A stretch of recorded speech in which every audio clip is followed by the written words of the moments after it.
What's going on, Vikings fans? Welcome into Vikings Now by Chat Sports, and we got a big-time show for you guys as Justin Jefferson talked about the quarterback position and where he thinks it could go during the NFL offseason. And also, Kevin O'Connell, also shout out to him, won Coach of the Year last night. He also gave some great insight on Sam Darnold and J.J. McCarthy. But first off, on Justin Jefferson.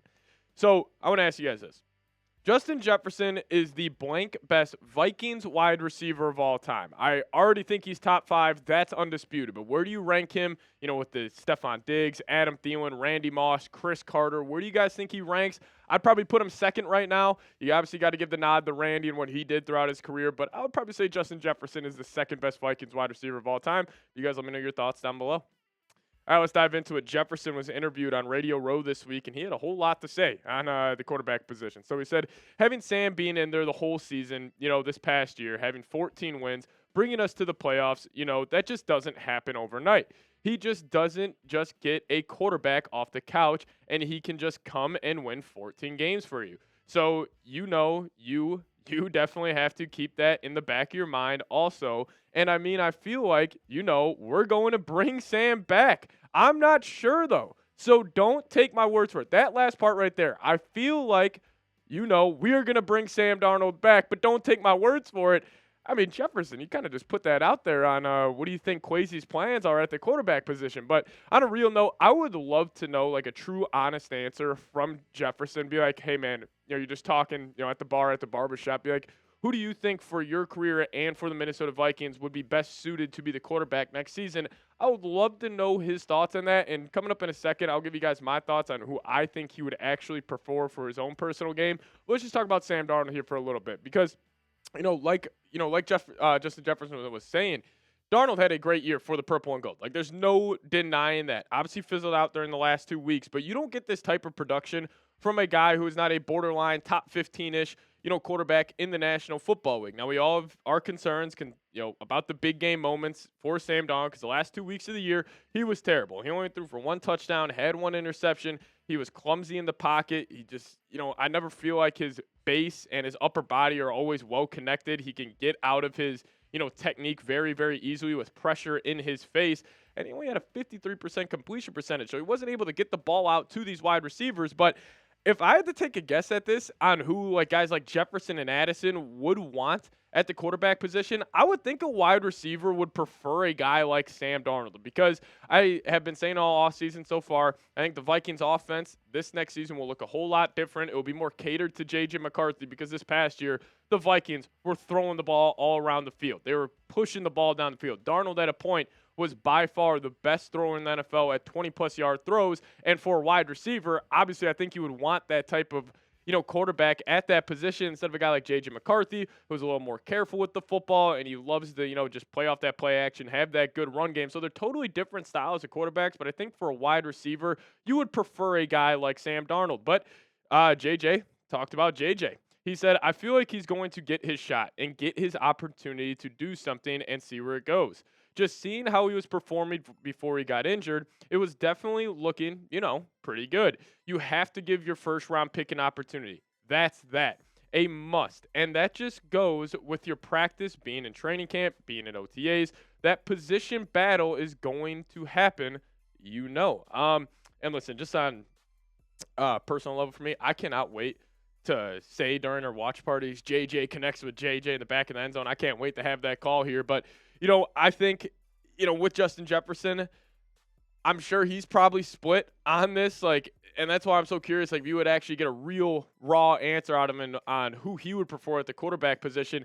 I would love to know who he would pick because I think JJ, obviously you would be paying him on a rookie deal so you could build a more stacked team. But just for Jefferson and Addison, just this statistically, who they would want, I'm sure it's a guy who's going to throw the ball downfield a whole lot. But let's just hypothetical here, and I don't want everybody to freak out. Why are we talking about Justin Jefferson wanting to get traded? But let's just say the Vikings, which I think they will, they hand the keys to J.J. McCarthy, and it is a complete disaster. Don't think it will be, but let's just say he is terrible. The Vikings win 4 games next season, and it's a really, really bad season. Could Justin Jefferson possibly want out? Because there was also another clip at Radio Row. Jefferson was around the Super Bowl trophy, and he went up to it, and he was like, can I touch it? He touched it. He was like, I need that good juju in my life. I got a feeling I'm going to be playing for this next season. So Jefferson, we know he's a competitive guy. All he cares about winning, which also makes him such a special wide receiver in the National Football League, because normally these guys, they come with egos. They come with a diva-esque personality. Jefferson only cares about winning, and I really think he is, like, honestly, the ideal receiver for the modern-day game. There's no drama with him. It's all about football, and all he cares about is winning. And the one game I always think about, speaking to Jefferson's personality and what he's about, was that Bears game in Chicago where he had 2 receptions for 27 yards. Jalen Johnson was giving him a hard time. They were having all types of safety help over the top. But after the game, he said, hey, you got to make a decision. You either take away me, and then the other guys are going to eat, and it's going to result in W. So Jefferson, just everything about his mindset, really want to give him some credit. But also, I do want to get you guys' pulse on this. If you believe in J.J. McCarthy and you want him to be the quarterback for the Minnesota Vikings next season, just give me a SKOL down below in the comment section.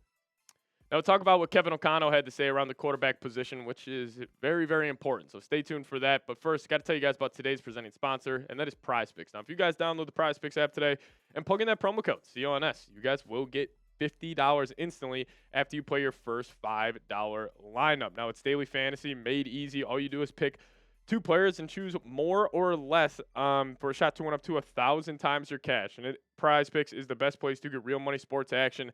They have over 10 million members and billions of dollars in awarded winnings. And anytime I'm watching, Minnesota Vikings, Timberwolves, wild game, I am creating a PrizePicks lineup for that. And with the big game this weekend, Chiefs, Eagles, I actually got a good deal for you guys where only 1 Patrick Mahomes passing yard will get you 1 win on PrizePicks. So take advantage of that. Make sure you guys include it in every single lineup this weekend. Right there, you see it. 1 passing yard from Patrick Mahomes, which is, almost a guarantee to happen. We'll get you 1 win on PrizePicks this week. So download the PrizePicks app today.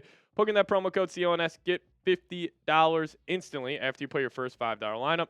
Download the PrizePicks app today. Plug in promo code CONS. Get $50 instantly after you play your first $5 lineup. A massive shout out to PrizePicks for sponsoring today's show.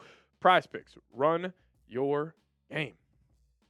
All right, first off, I do want to give a massive shout out to the Coach of the Year, Kevin O'Connell. He won it last night at the award ceremony going on during the Super Bowl right now. So it was awesome stuff. He got up on this stage. He gave thanks to God. He gave thanks to his wife. It was just really awesome to see.